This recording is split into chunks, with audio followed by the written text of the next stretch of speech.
Rádio Muriel apresenta Psicologia do Dia a Dia. Ô Goza, hoje nós vamos falar sobre um tema muito importante, né? E antes da gente, só para contextualizar, né? Eu vou falar uma reportagem aqui sobre aqueles 4 rapazes, né? Que foram acusados, né? Inclusive tem imagens, né? Filmagens sobre aquele estupro coletivo, né? Que aconteceu daquela menina. E a reportagem diz assim, vou falar bem rapidamente só para contextualizar. Vitor Hugo de Oliveira Simonim, de 18 anos, se apresentou na 2ª Delegacia de Polícia em Copacabana para prestar depoimento sobre a sua participação no estupro coletivo de uma adolescente de 17 anos na zona sul da capital. Ela chamou atenção, o rapaz, ele chamou atenção por uma camiseta, né? Ele se apresentou com uma camiseta, na camisa estava escrito Regret Nothing, que significa não se arrependa de nada. A gente não consegue acreditar que essa camisa seja por acaso, isso tem uma mensagem, com certeza, né? A frase, ela é comumente utilizada por grupos misóginos, né, que propagam um discurso de ódio contra mulheres na internet. Os chamados Red Pills são mais conhecidos desse ambiente virtual que tem ideologias machistas e que são disseminadas como justificativa de um, entre aspas, despertar para a realidade. Uma referência a um filme antigo de 1999 chamado Matrix. Então, hoje a gente vai falar sobre o tema é esse. Goza, a pergunta que eu queria te fazer, qual que é a sua opinião sobre tudo isso que está acontecendo, né? Misoginia, grupos Red Pill que estão propagando, né, o machismo, né, querendo, como é que fala assim, incitando, né?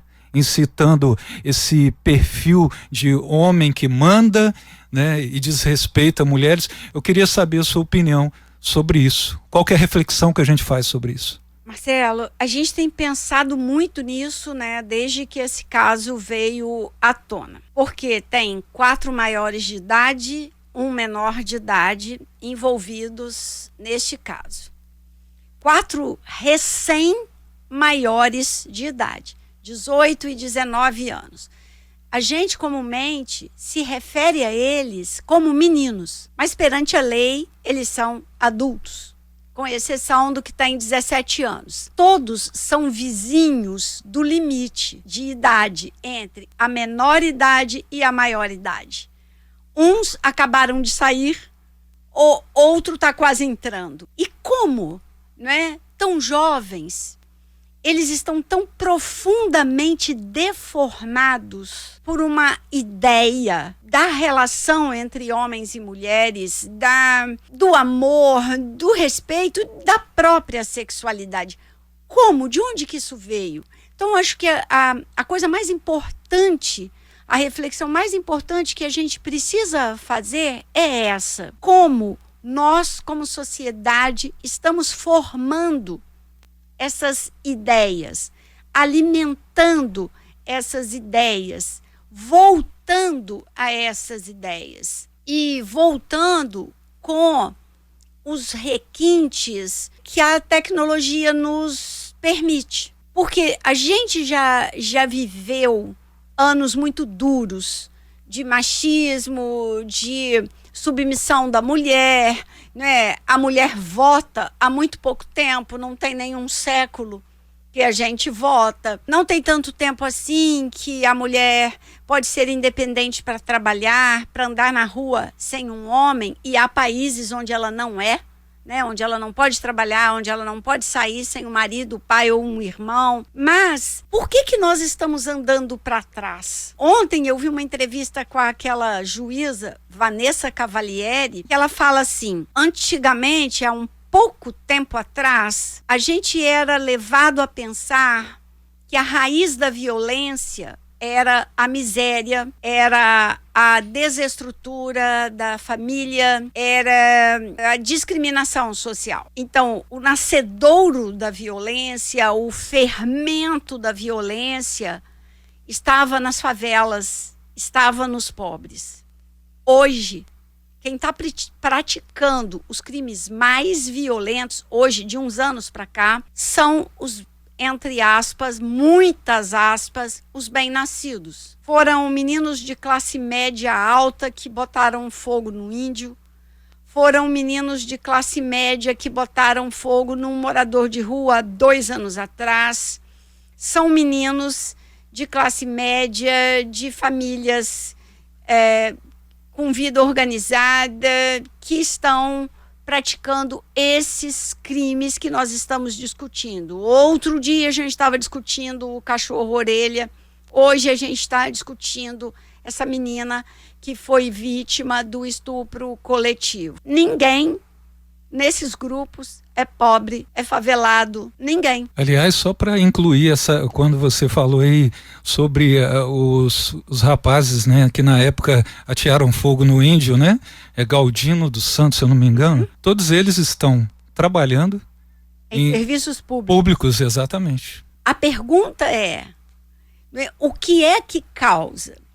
E as conclusões que as pessoas, que os estudiosos, os sociólogos, os psicólogos vêm encontrando é que o que causa violência é a falta de vínculo afetivo, a falta de presença, a falta de construção de uma coisa que está assim, muito, muito falada e às vezes fica esvaziada, mas que é a empatia, ou alguma coisa que vai além da empatia, que é compaixão, e uma necessidade de ser atendido nos meus desejos.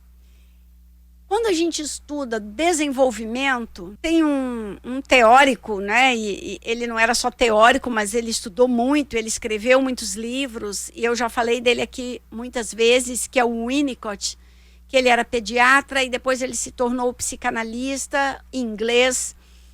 E ele fala que uma criança, para se desenvolver bem, ela não precisa de uma mãe perfeita, mas ela precisa de uma mãe suficientemente boa. E como ele define uma mãe suficientemente boa? É uma mãe que no início da vida, nos primeiros dias, meses da vida do bebê, ela se adapta perfeitamente às necessidades do bebê.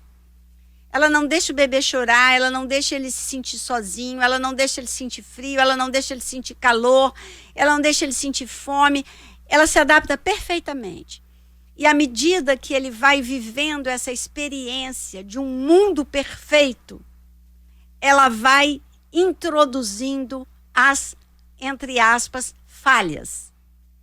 Ela vai oferecendo os adiamentos, as esperas, as mediações. Ela vai possibilitando ao bebê esperar. Ele pode esperar se antes de poder esperar, ele não precisou esperar. Então, o que está faltando?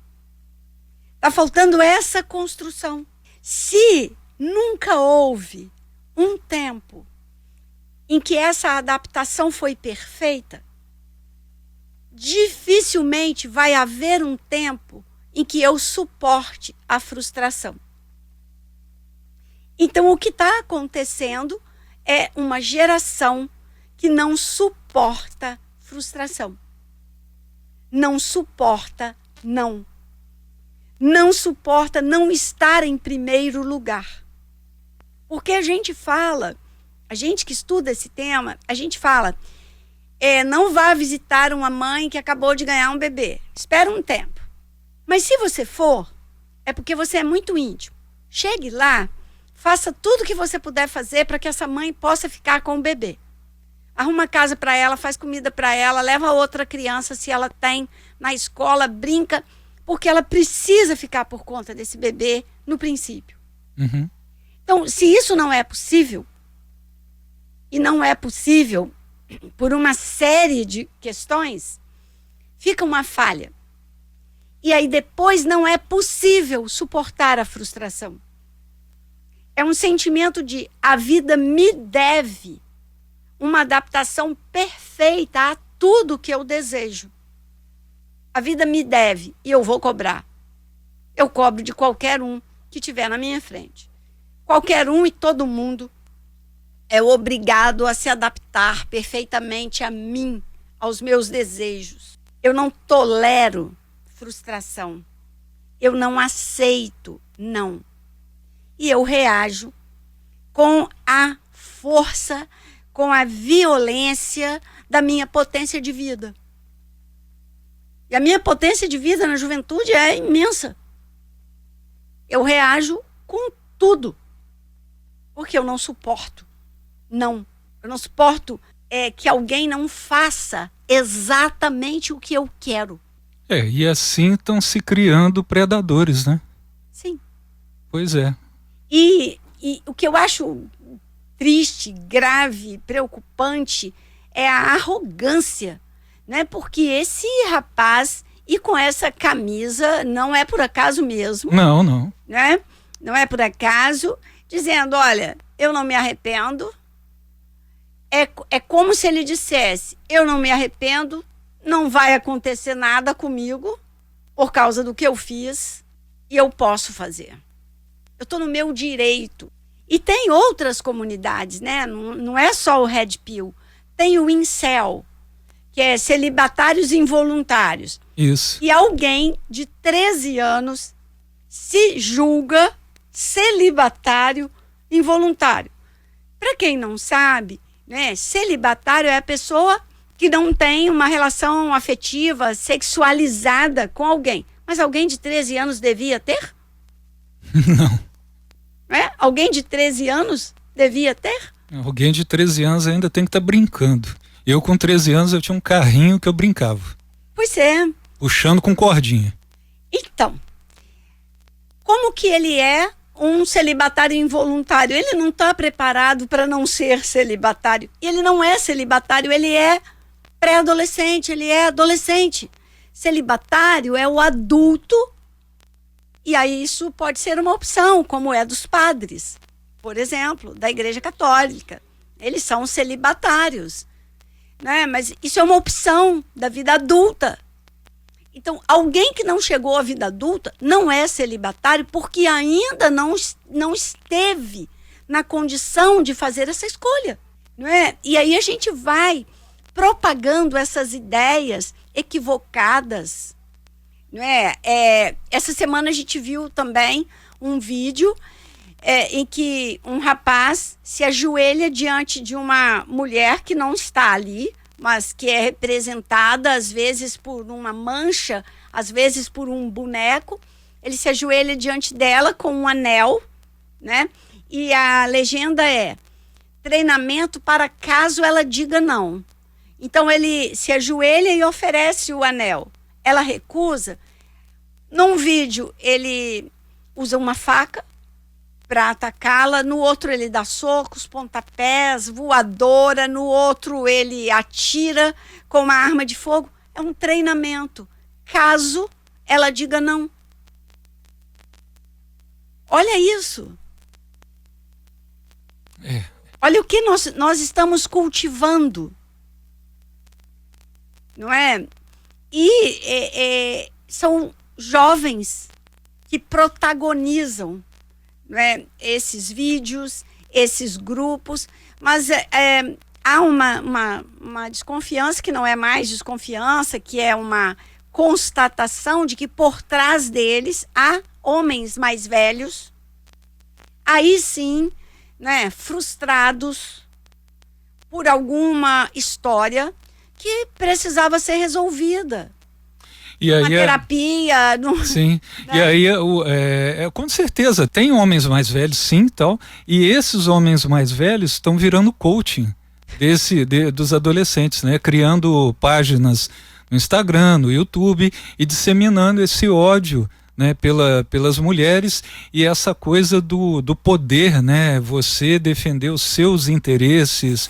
Aí entra um monte de coisa, técnica de mentalismo, técnica de sedução. Gente, isso não é comportamento humano. Isso aí é manipulação. Pois é. E aí eu penso o seguinte: olha, se as mulheres não valem a pena, fique longe delas.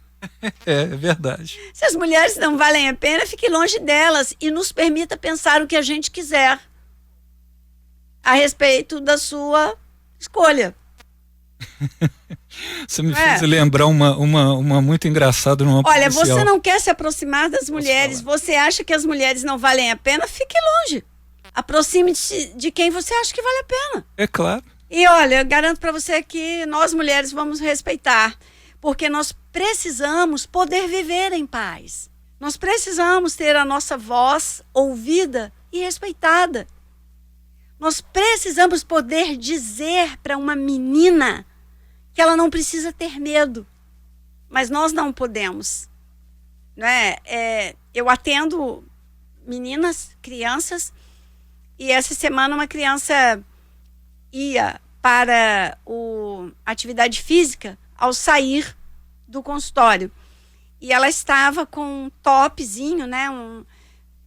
E com uma blusinha por cima. E aí ela falou, eu tô de top, mas não pode sair só de top.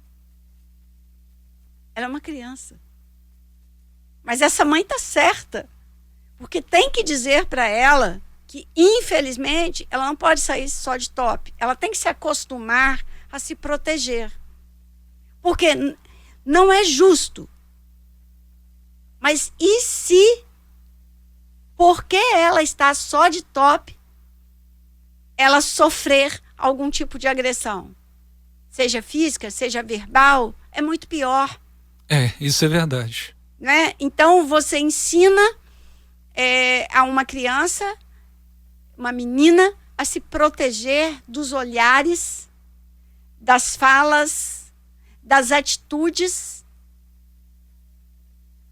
de alguém. Sim, o Goza, se proteger dos predadores, eles existem. Eles né? existem. E a gente tem que entender que a gente tem que combater, claro, sempre, toda hora, todos os dias, isso tem que ser combatido. Mas a gente sabe que esses predadores, eles não acabam, eles existem. O problema está aí, né? Eu acho que eles precisam ser desencorajados. Sim. Então a gente precisa regulamentar as redes sociais, Sim. né? Urgentemente, porque não pode você colocar esse vídeo, né? Treinamento para caso ela diga não e ficar por isso mesmo, né? Não pode. E a gente tem que trabalhar muito. Eu volto a defender a tese que eu defendo aqui desde o dia que eu voltei para a rádio. A solução é a educação. Sempre. Não é educação acadêmica. Educação emocional. Educação ampla, Uhum. educação geral, educação, tem o relatório Delors, isso é um programa inteiro e mais alguma coisa, mas que ele fala que a gente precisa aprender a ser, a fazer, a viver junto e a aprender. A gente está precisando aprender essas coisas. Esse relatório, ele foi feito em 2019, não, 2019 tá... 2019, ele foi feito em 2019 e para UNESCO, Uhum. relatório Delors, com S no final, né, porque é francês, relatório Delors, e ele fala, nós precisamos aprender a ser, a fazer, a conviver e a aprender, e nós precisamos mesmo, urgentemente. Com certeza. Semana que vem a gente vai continuar. A gente continua. Falando, porque esse assunto ainda tem muita coisa pra gente resolver. Desdobramentos. Exatamente. O Goza, manda um abraço aí. Hoje eu quero mandar um abraço muito especial para a dona Filinha, mãe da nossa querida Maria do Carmo Vege, que já esteve aqui comigo no programa e que eu tenho a honra de ter como ouvinte, né, da minha participação aqui na rádio. Então quero mandar um abraço para ela. Tá joia. Goza, até semana que vem. Até. Apresentamos Psicologia do Dia a Dia.